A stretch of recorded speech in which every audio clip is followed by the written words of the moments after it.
everyone, and welcome to the Deeper Dive podcast of Hopeville Church, where we take the message from the week and keep the message from the weekend and keep the conversation going during the week. I'm Cathy Davis, and I am joined today by Sam Burke, our next gen pastor who brought us the message yesterday. Hey, Sam. Hey, Cathy. How you doing? I'm doing all right. Thanks for coming in on your day off again to chit-chat among all the things. We know you got some cutting room floor. We know you got some things. Yes. It was fun yesterday. Yeah, I'm getting used to coming in on Mondays. I know.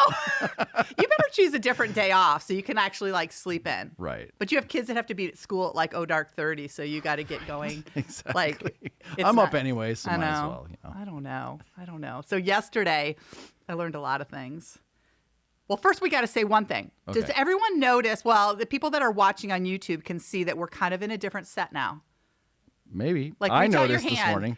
Yes, we can touch. We're so close to each other. We're so close because they redesigned the whole set, and so we're like the guinea pigs for this, and we get to see if it's working. So don't breathe too hard over here. We have a light. Yeah, we got lights. We got the plants, which are fake, so they're never going to turn brown.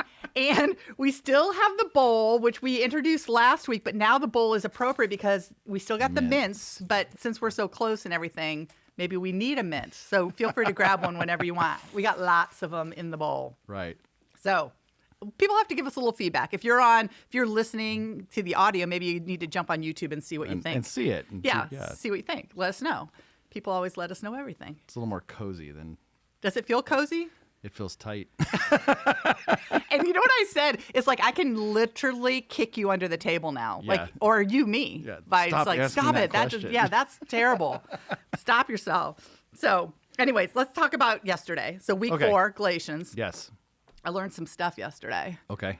And so I'm going to let you give us a little theology lesson later on. But the first thing I learned about was something I'd never heard about before. Mavis Beacon typing course. You've never heard about that? Oh, my goodness. How is that a real, how do you even remember? It's not it's a real person and then people used to buy it, or? It's a program. Uh-huh. Like Norton Antivirus. Uh-huh. So Mavis Beacon Typing is like a pro. You can still buy it today. Mavis, she's making the royalties. I guess. And so back in the day with the old school computer, it was just a black screen. Yeah. And there was a little tiny box in the middle of it that had these words and little spaces underneath, and you would just type the words as fast as you can. Then it would, on the little box on the top of it, how many words per minute you were typing. Yeah, it's like a game, like a computer game before there were computer games. Over and over and over again, sentence after. It was first it was just words, and then it's sentences, and then it's all kinds of stuff. Quick brown fox kind of and thing. you have to get, your fingers on the home keys, and you could only move this, and we had to practice. It was all geared towards getting you to practice moving your fingers in the right way, to type certain words that you were going to type over and over and over again. Yeah. So do you know anyone else that has used the Mavis Beacon typing system? I know a lot of people that I grew up with because we were all in the same classes together. Yeah. But I don't know. Was it your mom? No. That said, it was school. Sam. Oh, school told you. It was a part class. of our school, we had to take a class on typing. Oh, I thought it was at your house. No. Okay, it was at school. Well, I'm going to give you a little insight into me. Okay. I'm a really good typist. Uh-oh. Yeah. So in high school, I took the typing class because, let it be known, I never took geography, so I don't know where present-day Turkey is. But I do know how to type really well. So much so that I was, get ready for this, in the state typing meet. Really? That's amazing. It was a thing. I placed in everything. So what was your words per minute? I can't say, but it was fast. It was fast? Yeah, I don't want to brag, but I don't really even know. But I was pretty fast. It was good. I was good at it. Not to be confused with the fact that because I wasn't taking geography, took office machines. Right. Now, mind you, I graduated high school in 81. So the office machines back then were just pretty minimal. Yeah. And the adding machine thing. Yep. D. I got a D in office machines, Sam. Oh, boy. It ruined my GPA. So it was the class right after lunch. I didn't go often. And so as a result, I got a D. Oh, boy. And it's, I'm still living it down. Right. So my kids will laugh at all of that. So I am a really good typist. And I do type on my phone with both thumbs. I don't really know what your problem is with that. I don't know. I am more comfortable. Maybe my finger is just too, I don't know. I know, but here's the thing. It totally ruined your not totally ruined, but it kind of gave a nod to your example yesterday about if you know better, you should do better kind of thing. Yeah. And then you're like, well, I know how to type, but I'm still going to go with my finger. I don't really know how we're going to draw that into the sermon. I don't know. Some people are just stubborn. I just know that I can't do it. I've tried using my thumbs and it doesn't work. I have like auto-corrected terribly because of trying to use my thumbs. So yeah, I just we're just going to stick with it. Yes. We're going to stick with it. We're going to stick with it. Okay. It's faster, but not better. And for full disclosure, up until probably 3 days ago, I didn't know that 60 to 65 words per minute was just average. Well, I think it's higher than average. No, I looked it up. That's like average. I Googled it because I was like, I want to know. Because up until this point, I thought I was like an amazing type. You kind of are, though. And then I looked at it and I was like, oh, that's like average. Like back in the day when we would call it secretary, whatever, they would type like 95 to 115, somewhere around there. And I'm like, I can't do that. Well, no. Because, I don't know if Mavis Beacon had like a part 2. Maybe. I don't. I in high school, I was going to do whatever I was required to do, no more, no less, because sports was my thing. Yeah. So I was like, I'll do that. I'm not going to overachieve here.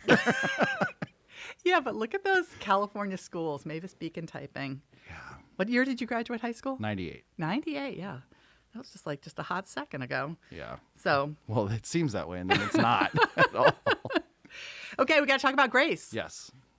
Here we are at church talking about grace. I said to someone yesterday, I'm like, we could talk about this every week. Mm-hmm. I feel like we do talk about it every week. We have been for 4 weeks. Well, yeah, but I mean, even it was Communion Sunday. We talk about grace. We talk about grace at Hopeville. Yeah. We are a community of grace and truth. Right. We talk about grace. Why are we still trying to get it? You know what I mean? Because we're humans. Yeah. It's really hard for us to accept the fact that we have been given something we don't have to work for or earn. Right. Because I think there's just this thing wired in us that's like, if I didn't do something to get it, maybe it's not worth my energy or whatever. Right. But then we work and work and work at it, and we can never get fully what we need. And so we go, oh, this is exhausting having to do this all the time. So we should get it, but we don't. Yeah, so I feel like we're you did a really good job yesterday. There were so many things that you said. I'm like, that's it. That pretty much sums it up. So I'm going to talk about some of those. But I wanted to talk about the law first because you talked about the spectrum of the Gnostics coming and saying, well, it's grace, but grace plus law. But what do they mean by the law? And I think sometimes now, too, as Christ followers today, we think of the law as being bad. Law was bad, grace is good. So give us a view of how they view the law and then and how it relates to us today, maybe. So it's hard for us to really understand this fully because, we did not grow up Orthodox Jewish. Right. So we didn't grow up, and I even think some people who are Orthodox Jewish didn't grow up the way even they did back then. So they would have been from day one ingrained in this thing, taught the Torah. They had to learn it. Most of them memorized it up until the age of 13. They were ingrained in a sacrificial system. Every year, they would have to go make sacrifices to cover their sins. That was part of the law. That was all It was part instructional. Of instructional, everything. So they had to do that. They had special times during the calendar where they had celebrations that they had to observe. Tithing in the Old Testament was a part of a celebration that they would have to observe to be, Jewish. There were certain things that they would have to do.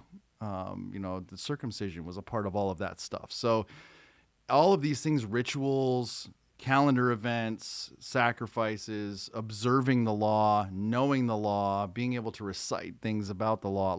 They had to do all of these things. It was all this stuff they had to do. And it was just a normal part of their religious activity. It would not have been for a Jewish person, it would not have been uncommon for them to just go, this is second nature to me. Right. So Jesus comes in and introduces something completely different, and they're going, wait, we just have to drop all that? Right.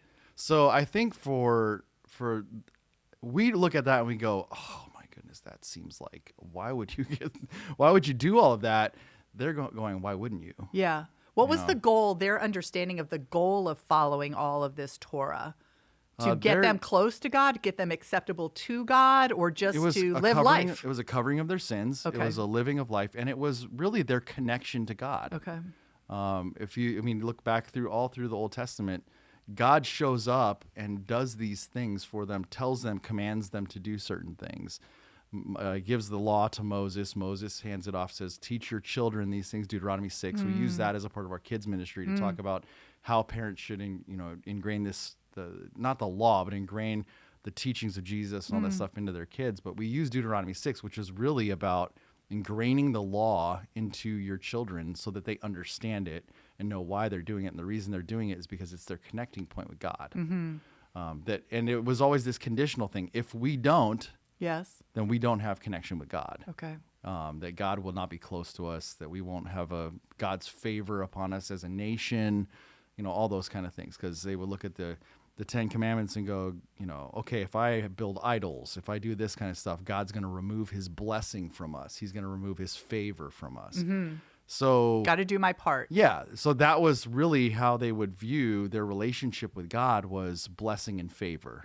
Yeah. And so I think that's mankind's struggle, is trying to figure out, okay, there's a creator, there's a God somewhere. How do I gain his favor and his approval and his blessing over who I am and what I'm doing in my life? Right. They had these strict things that they would do in order to try to gain those answers to those questions. So why did God give them the law? Why didn't he just say, seek me? Or why did he make it so specific back then? I think there's a couple different reasons. I think number one, he makes it so specific because this is a people group that he's forming. It's not just all of humanity. He gives the law to the Jewish people because he's going to move them into a land, create them as a community.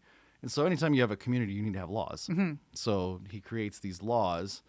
Really, the law is there not to show you how to gain favor from God, but really to show you where you mess up. Yeah. Right. Like, hey, point out you're not doing things the right way. Right. But we as human beings, we go, well, look at me, look how good I'm doing, versus, oh, I'm not doing something right here. Right. But later we find out, like in the New Testament, that the reason that God gave us the law too was, like you said, to show us where we messed up. Right. And the need and the truth that we couldn't fulfill the law on our own. Were there Jews back then that thought they were doing it all right? I think so. Yeah. I think Paul would have probably said, I have it all pinned down. I've got this thing locked up. I do it exactly the way I'm supposed to. Yeah. I think it's in Philippians. He talks about, like, I was the Jewish of all the Jews. Like, I kept the law perfectly. I did this. Like, I was doing everything, and it still wasn't enough. Yeah. And I think it just points to the fact that you need something else. Yeah. That, like, God needed to step in and do something, or else this isn't really going to work. You trying to figure this out on your own and do this, even following the law as perfectly as we possibly can as human beings, still wasn't going to be enough. Right. And so today we're under the new covenant. Right. Does the law... Thank God. Thank God.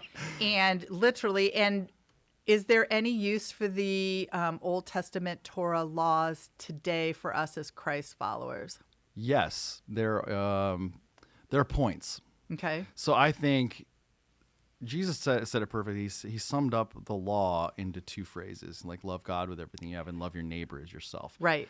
If that's the spirit behind the law. Okay. So if we get so wrapped up in all of the, go through Leviticus and go, I have to do this, where I think we're missing the point. The point is what Jesus said. The spirit of it is, am I treating my neighbor as I would want to be treated? Am I loving my neighbor as myself? It's going to work itself out differently as an American in 2022 than it did as a Jewish person in BC 400 or whatever. Right. The principle behind it is the same, though. Am I loving God with everything I am, or am I putting something else above him? And am I loving my neighbor as myself, or am I acting in a selfish way?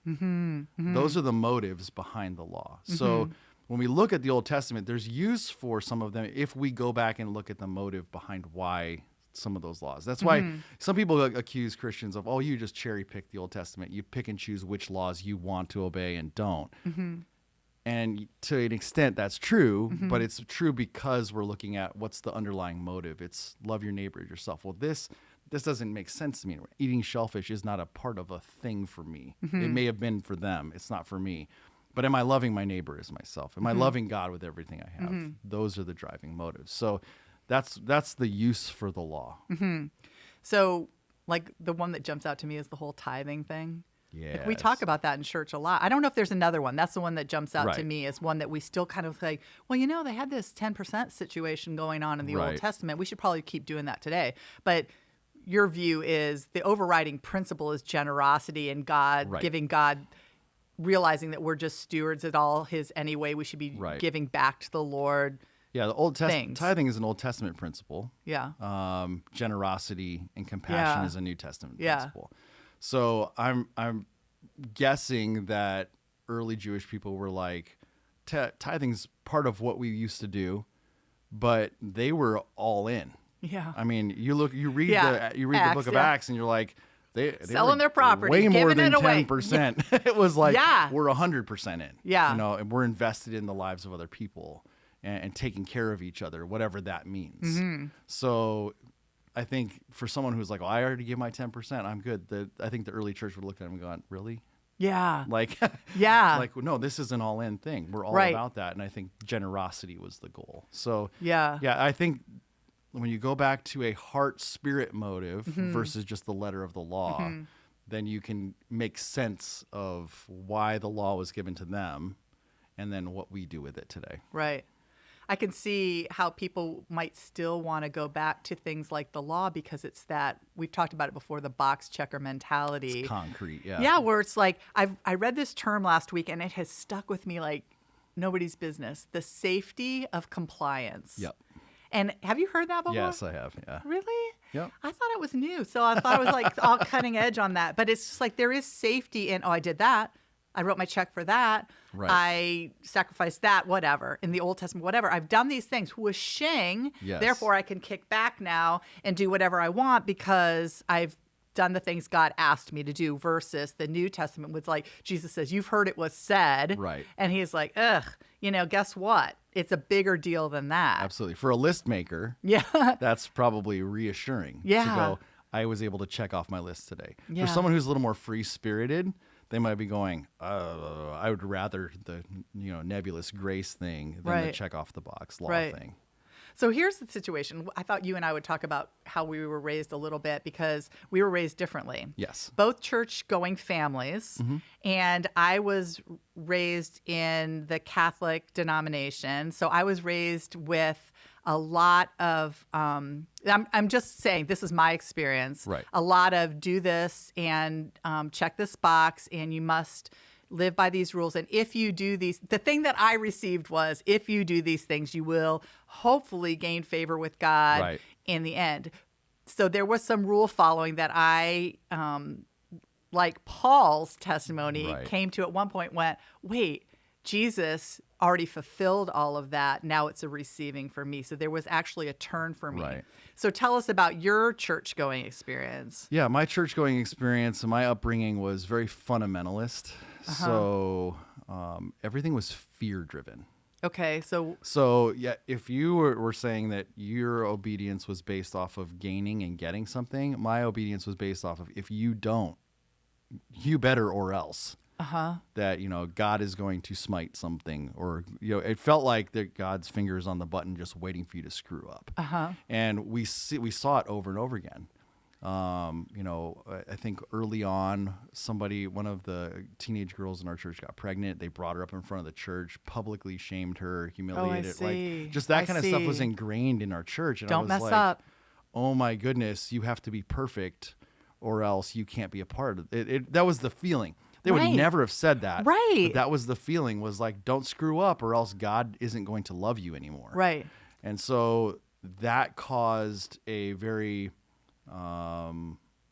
overly conservative view. And when I say that, I don't mean like politically, like just overly conservative view of like, I can't live my life a certain way. I can't drink, smoke, do all the things because God's going to disown me and I'm going to feel the wrath of God in my personal life if I choose to do things that people were calling sin, that you come to find out later on, they're super gray area stuff, and God's like going, I don't really care if you do that, or not.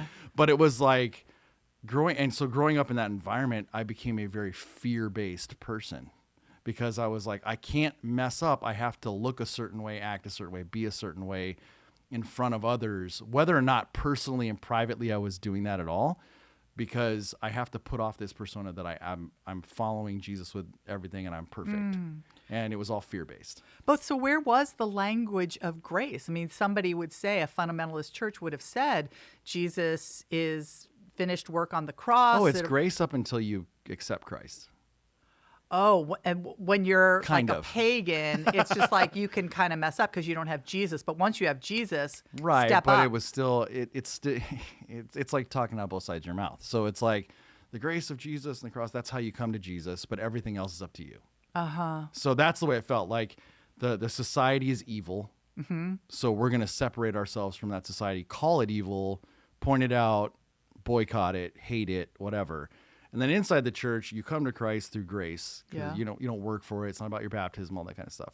But as soon as you have that moment, okay, the grace is over. Now it's about follow this or else. And here's the rules you have to follow. And that's how it felt. That's how it felt. Yeah. It's interesting. So then your background, my background, I raised kids in this church. And this is kind of a super vulnerable thing to say, but I recently had a conversation with one of my kids within the past couple of years who was kind of struggling with our views as parents on certain topics. Right. And so I'm like, hey, so I say, being the great parent I am, what did you learn growing up, you know, in our home at Hopevale? Do what they tell you. Really? That's what they summed up. 18 years of living under our roof, right? Whatever, do what they tell you, which is kind of what you were saying.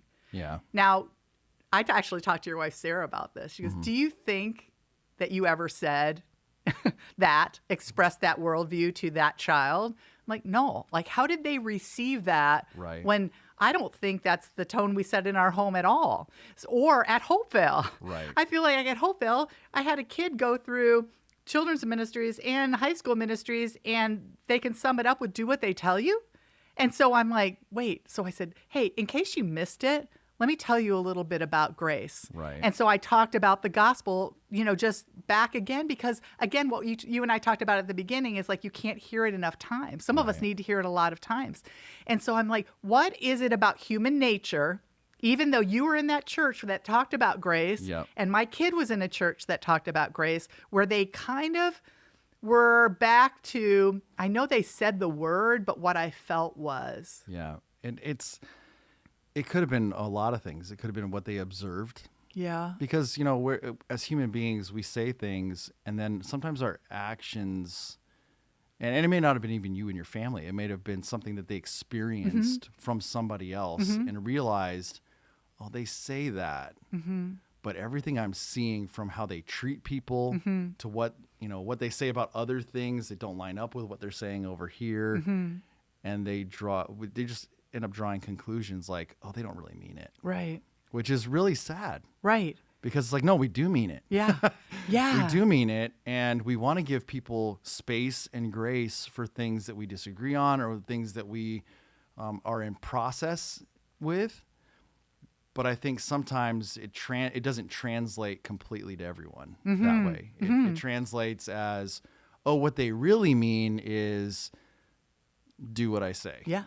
Yeah. Follow the rules. Right. Just to make sure you, like the message little Sam Burke got, which was don't mess up. And so speak now as our next gen pastor to the families out there. And what I know we need to live it. We need to live grace, but we also need to maybe have conversations about it before the kid gets as old as my kid did. What are those intentional conversations? What do we say? How do we do that? How do we keep that conversation open, not just once and done? Well, what's tricky is, I think I talked about it a little bit at the very end of my message yesterday about motives for obedience. You know, think about when you're a parent. When your kids are really little, you have to talk so black and white to them about, rules, following. And the whole point is to help them understand the difference between right and wrong. Yeah. Right? So when my kids were really little, and even to today, because they're in transition, they're maturing, they're not fully mature. Yeah. So we want to help them understand the difference between right and wrong. And so we give them rules. Don't do this. Do this. At some point, in a kid's life, you have to go, okay. And I teach this to I used to teach this to our teenagers all the time. When you're little, everything's black and white. And it's on purpose because we want kids to understand right and wrong, the difference between the two. As they get older, the gap between those becomes wider and wider and wider. And that gap in the gray part in the middle takes a lot of wisdom because it's no longer, this right and wrong are very, very interesting concepts as an adult. Yeah. Because for a lot of people, especially in a society that we live in that wants to preach moral relativism a lot, like, what's right for you isn't right for me kind of stuff. Like that gap widens and widens. And what I used to tell our teenagers is you're going to find out, especially when you get to college, that you can justify just about anything. The question isn't, is it right or wrong anymore? The question is it wise for you to do? So what I think ends up happening is a kid, as they mature, they need to understand, I can do some of this stuff or I can't do. That's not the thing. Is it really wise for me to do this stuff? And I think some kids don't get that message. They don't, or they're not ready to receive it or mature. And I think, so as I think about my own kids, I have 3 kids. Each one of them is at a different part of their journey in maturity. So I can look at Nick and go, Nick, you got to be able to make a choice here on, is this relationship a good relationship for you? I can look at Jonathan and go, no. Yeah, right. Because I need to make that choice for you, and I need to make a rule for you because you're still learning if this is right or wrong. You don't have the ability to process some of that. And even with Kara, she wants to be like, I can make my own choices. Like, but you're 9. Yeah. So for some of our kids, it really is paying attention to who they are, where they're at maturity-wise. I think that's even more important spiritually. Not just physically mature, but spiritually mature. I think for some people who are babies in their faith, law makes way more sense to them. Right. Because they are trying to figure out right and wrong. They have a really hard time navigating the gray space in between because they don't have spiritual maturity enough to be able to do that. Yeah. Paul says, in I think it's Romans 6, he's talking about people who are like, well, if I have grace, I can do whatever I want, right? And he utters back the phrase, you can, but just because you can doesn't mean you should. Right. And I think that is that's a maturity issue. Yeah. That someone who is mature looks at that and goes, okay, that makes sense to me. Someone who's very immature in their faith, they're like, no. I need to know what I can do and I can't do because there's too much loose in the middle. And so I think about the conversation you have with your kids. I think it could be a spiritual maturity issue where they're going, all I heard was do this, don't do this, do this, don't do this. Instead of, I can make wise choices in the middle and we can have conversations about it. It's a hard thing to navigate and each kid's different. Yeah. So I want to encourage parents to know your kids. Yeah. Have those conversations with them.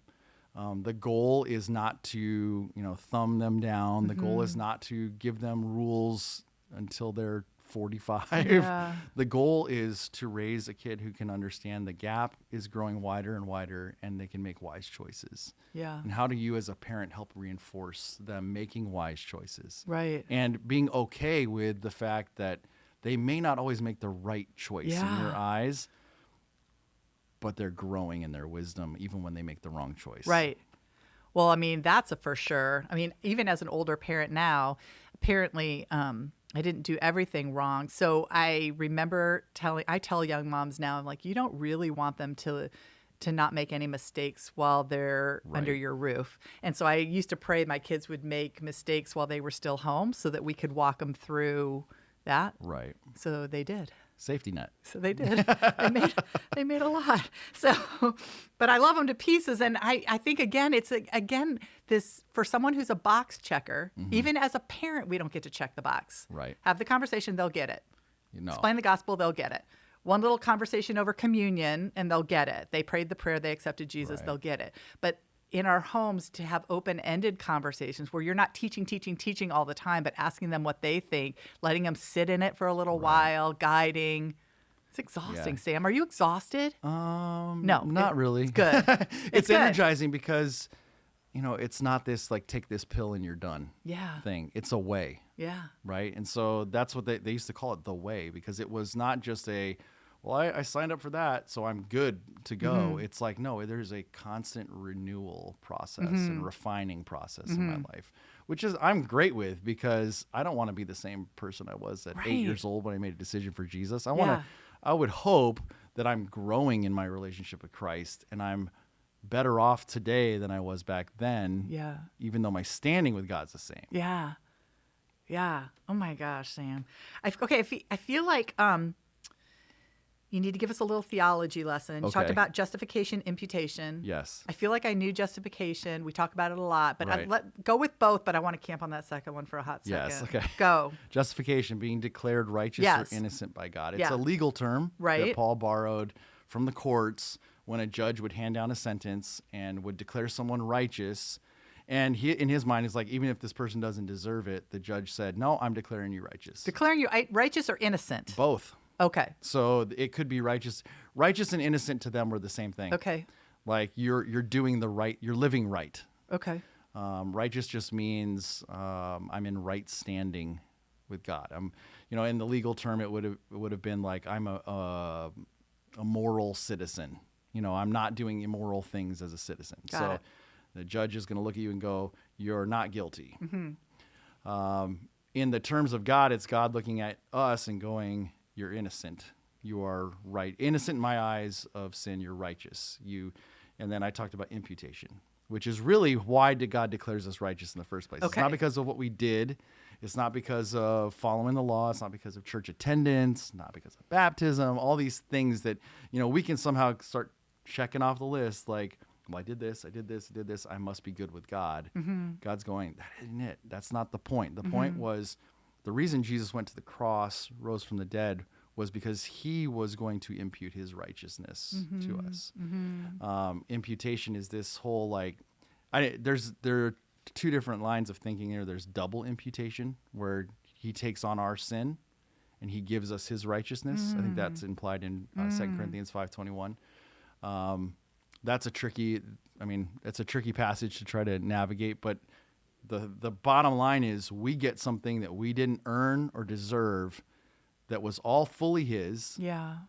And we get to call it our own. Right. And God uses that as a means of our standing with him, which is incredible. Right. Because I don't know about you, but I don't always do the right thing. Right. And I can't imagine trying hard enough to try to figure out how to make that work for God. Right. And so when he sees us, when we stand before him, he will see Christ's righteousness imputed to us. Yes. And all of a sudden, and because of that, and only because of that. Right. And so even if we've got all these other things that we feel like we've done and earned and like, don't forget, I did all this too. He's like, that doesn't mean diddly. Right. Because, and that's why in the New Testament, when it talks about Jesus sitting at the right hand of God, advocating for us, that's what he's doing. He's like, no, it's my righteousness. Yeah. I'm advocating my righteousness on their behalf. Right. But we know that righteousness is offered to all. Right. But there's a responsibility on our part to say we want it. That's explain that. Yep. How was it not just a blanket to everyone? When Jesus died on the cross, his righteousness then, like a flood, flowed over everyone. Well, that's why it's called grace, and the way you got to accept the gift. Yeah. Right. So the gift is there, and people need to receive it. Yeah. Yeah. I mean, that's the bottom line. It's like people need to receive it, and those who reject it it's like having a gift in front of you $1 million and going, no, I'm good. Right. Like, well, you don't get to get the benefits of receiving the gift. I'm going to stay on the hamster wheel. Yeah. I could probably do this on my own. Yeah. Yeah. Yeah. So, and then again, just quickly, how would somebody receive that gift? Man, that's a great question. It's through faith. It's by a trusting in Jesus. It's a point where they come to, and there's no like magic prayer. There's none of that. It's a point where they come to this realization that I have something in my life that keeps me from God. We call it sin. It's whatever it is in our life that helps us or makes us miss the mark of God's standard of perfection. So when God looks at us, he said, anything outside of who I am and my character, that's missing the mark. And he's listed off some things. It's bigger than a list, though. And when we come to this realization, I can't fix that on my own. I can't correct that on my own. I'm going to miss them. Even my best attempts miss the mark on that. When I come to that realization and I go, okay, I need something beyond me. And then I realize, oh, Jesus has offered that something beyond me, and I'm going to trust in that for that standing with God. That's the moment of faith. Faith, I think a better word for faith is trust. It's not belief. I agree. A transfer of trust. Yeah, it's this. I'm no longer trusting my own instincts and trusting my own self to figure this out for myself. I'm putting my trust in what Jesus did on the cross and through his resurrection for that, for the forgiveness of my sins, for my right standing with God, all of that kind of stuff. That's that trust. Right. I think for me, when I talked about a little bit of my church history, when I went to college is when someone explained to me about the gospel of grace, and I prayed a little prayer at the end of some little booklet, and somebody marked it down that I had, quote unquote, become a Christian, but I don't know. And I started going to Bible studies and different things, but I can remember point blank a spot in a sidewalk on my campus where I stopped one day coming back from class or something, and I remember just swirling on some stuff and going, Jesus died so that I don't have to. Right. And that's what all this is about. That was the exact verbiage that went through my head. And to me, that was a Holy Spirit moment where all of a sudden I had been doing these things. I had prayed some little prayer in just the right order, but that understanding that it was all him and zero me had to be more than an intellectual thing. It had to be this connection where I went, okay, and now there's no turning back from that. Right. Okay, so we got just a few minutes, and you gave us 3 great points at the end, and I want to camp on one of them, but but it's not about me. So you tell me, which one do you want us to take home with us today, like to keep the conversation going around your kitchen table with your buddy, with your, whatever? Actually, so we talked about the middle one already. Yeah. It's almost a tie between the first two or the first one and the last one, because the first one is really about this moment of exhale of like, I don't have to strive at, like, I don't have to, like, my obedience, and they really work in tandem. So this recognizing and resting in the fact that gospel isn't about what I'm doing anymore. Yeah. Like, for me as a kid, if I would have completely understood that at my church, it would have radically changed how I live my life. Because of the fear that was instilled in me, if you don't obey and don't do these right things, God's going to punish you. And it wasn't about grace. If I would have understood, listen, it's not about what you do, it's about what Jesus did, and you can just rest in that. Yeah. That would have changed my outlook completely. And I would have been like, okay, the reason I do these things is not because I'm trying to get something from God or I'm trying to avoid something from God. The reason I'm doing anything in my life out of obedience is because I understand grace and I understand what Jesus has done for me in this gift that I get. Why wouldn't I want to live my life in a way that makes him happy? But it wasn't. It was more like, you better or else, because God is this angry, grumpy, just waiting for you to screw up because he knows better. Yeah. And so that's the way I pictured God. That's the way I pictured. And it was funny because my parents weren't like that. Like, my dad wasn't like, you better or else. Like, so I ended up seeing, it's interesting, it's fascinating. I ended up seeing the grace of God through my dad way bigger than I ever would have thought, and I didn't see it till later in my life, where I'm like, wow, my dad, he lived this way for me, and I can start connecting these dots, like, oh, that's kind of that's a very grace-filled way of living life. So I think they kind of work in tandem with each other. Once you understand your motivation for obedience, you can just rest in the gospel and rest in grace. Okay, so what if it's not a light switch? Speak to those of us that are like, we get it. It's 100% Jesus, 0% us. I don't think I'm trying to earn God's favor. I don't think I'm trying to earn favors from God. Right. But I find myself doing the things just to make sure. Like, how do we grow from the head knowledge of that to it expressing itself through us? Well, I think first and foremost, you got to let yourself off the hook. If the reason you're going to church is because you think that somehow God's going to be more happy with you if you do than if you don't. Let yourself off the hook. Yeah. like, you know, if you miss church, God's not going, oh my gosh. Yeah. You know, what did you do? Good thing they're covered by the righteousness of Jesus, because otherwise, like, I don't like them very much. That's probably hard to do for someone who's especially a rule follower, who's like, I have to do this or else. Like, and it's really hard. It's easier for, this is what I found working with teenagers. It's easier for kids who have gone through life and not been the goody kid. Mm-hmm. It's really hard for the kids who've been good their entire life. Uh-huh. You know, yes. It's really because as soon as the first time they mess up, they're like, what did I do? Yeah.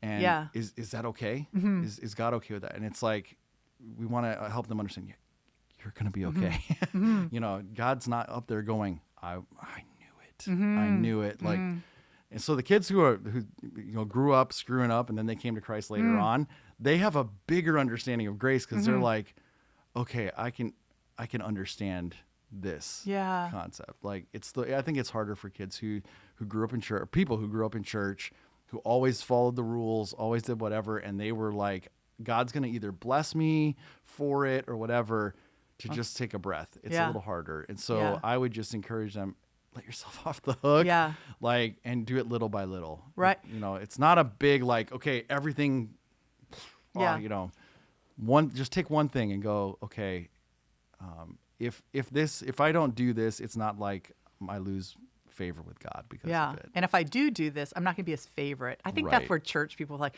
yeah, he loves them, but you know me. Yeah, like, I'm the gold star kid. You know, it's like, that's not a thing either. No. And so my thought came to mind of like, we need practice, and it's just like everything. Why don't you just talk to the Lord about it? Right. God, sometimes I feel like I'm just trying to impress you. Yeah. Things that I don't have to. Right. And so, like, if you're driving to church and you're thinking, I don't know even what, you just say, God, I'm going to do this because I love you today. Right. I'm just going to show you I love you by showing up. And I'm not trying to win you over. Absolutely. And so as we repeat those things, don't you think that it kind of changes who we are? I think as we repeat them, I also think we need to, one of the things that helped me shift in this was looking at some of the parables Jesus taught. Okay.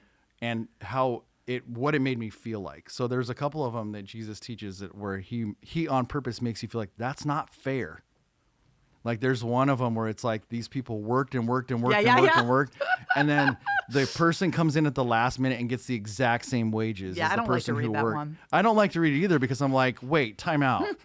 Like, so you're telling me that this, you know, and some of the stuff that makes me feel really like angsty is like when someone who like, I've been trying to do the right thing with my life for my entire life, and someone who has screwed up, they're a murderer, whatever, and by the grace of God, they get the same thing at the end. What in the world? Why did I live this whole thing out? Like, you know, it makes you feel that. And I think that tension is good. Yeah. It's a good thing to live with, and it's a good thing to sit down and read and view Jesus's take on it. Yep. And go, listen, the worker who worked for this long and the worker who worked for this long, they received the same wages in this. They received the same gift. Yep. And you kind of go, okay, God sees this way differently than I do. Mm-hmm. It's not about how much time I've put in, how good I've been, all this kind of stuff. Mm-hmm. That's not what God's looking at here. Mm-hmm. And I think those kind of things that we have to wrestle with and live in the tension of cause us to understand grace in a bigger way. Yeah. It's a good thing we got a few more weeks in this. Yeah. Like, I was talking to Dan last night, and I'm like, well, Sam and I are going to, he goes, well, you know, they're going to talk about that in chapter 4, and we're going to talk about that in like, well, good thing, because we need some time. We need some camping out. So we've just finished, week 4? Week 4, yeah. Yeah, we got 13, so we got 9 to go. Do you get any more of those, Sammy? I'm teaching February 20th. Okay, chapter 4. Yeah. Which is funny, because Dan and I were talking in the green room behind the scenes. Yeah. And I was like, you know, it's really hard to not be repetitive in what we're talking about, because this, of all of Paul's letters, Galatians is the one that has the most narrow focus. Mm-hmm. And it's all about this situation that was going on where people were adding law to grace. Right.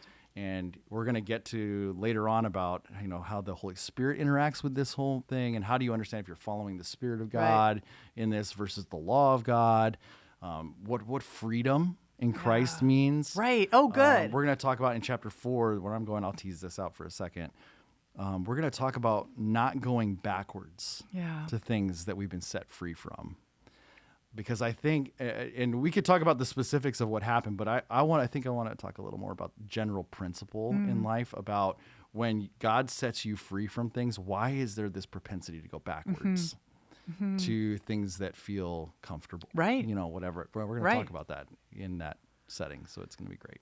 Okay, we got to stay in it. Yeah. Have the conversations, people, because we're going to sit in this a while. Have some conversations with the Lord and with each other, and let's talk about what grace and how it's playing out in us. Absolutely. I get excited as a church if we were really to live in the grace of Jesus. That was the one question I want to ask you, so hold on to that for February 20. But it's like, what would we really look like as a church that we're not box checkers, we're not showing up out of guilt or trying to win God's favor, but we really would understand this huge concept of grace being given to us because Jesus absolutely. And are we okay with the mess that we're going to be sitting in? No, Sam, no. I like it clean. Yeah. So, because that was, if you think about it, the whole experience with Peter was that this was too messy for him.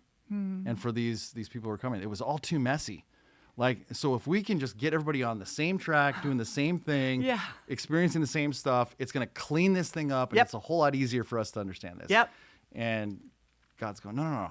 Grace is messy sometimes, and that's a good thing. Yeah. All right. Well, if that doesn't tease it out, I don't know what does.